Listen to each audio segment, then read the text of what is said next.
अहो उठा ना, ऑफिसला नाही का जायचं?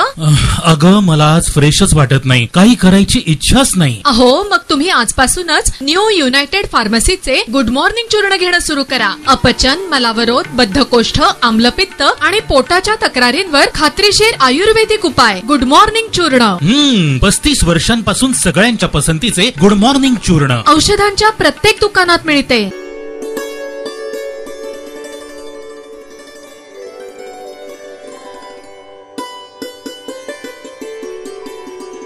खरं म्हणजे देशामध्ये जर पाहिलं तर स्वर्गीय यशवंतरावजी चव्हाण साहेब आणि स्वर्गीय वसंतदादा पाटील यांनी सहकारी बँकांचं जाळं, अर्बन बँका या महाराष्ट्रामध्ये सर्वाधिक होत्या. 2014ला या देशामध्ये भाजपचं सरकार आल्यापासून सहकार मंत्री अमित शाह यांनी नियोजनबद्धरित्या बँकांचा पैसा उद्योगपतींनी कर्ज घ्यायचं, कर्ज भरायचं नाही आणि या बँकांमध्ये पैसे कुणाचे आहेत तर सर्वसामान्य मध्यमवर्गीय गरीब माणसांच्या त्यामध्ये ठेवी आहेत. दर महिन्याला एक रिझर्व्ह बँकेकडनं ती बँक बंद करायची.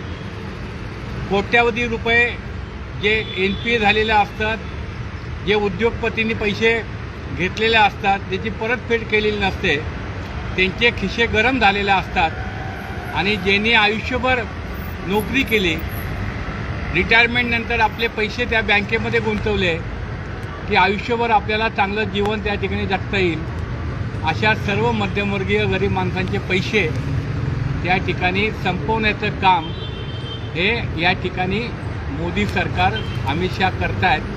त्यांच्या निषेधार्थ आज 31 मार्च हा दरवर्षी आपलं आर्थिक वर्ष जे असतं आज बँकांचं क्लोजिंग दिवस असतो.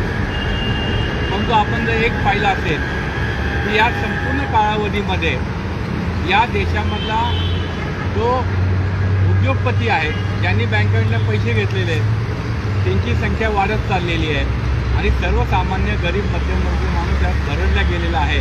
आणि म्हणून आज आपल्या मंडळाच्या वतीने खऱ्या अर्थाने अतिशय चांगला कार्यक्रम या ठिकाणी घेतल्याबद्दल मी प्रशांत वेलणकर आणि त्यांच्या सर्व सहकाऱ्यांचं मनापासून अभिनंदन करतो आणि शासनाला विनंती करतो की बँका बंद करण्यापूर्वी ज्या ठेवीदारांनी आयुष्याची कमाई तिथं ठेवलेली आहे त्यांना सर्व रक्कम मिळाली पाहिजे.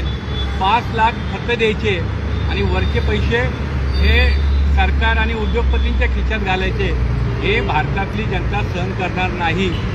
या निमित्ताने या आंदोलनाचा हा इशारा आहे.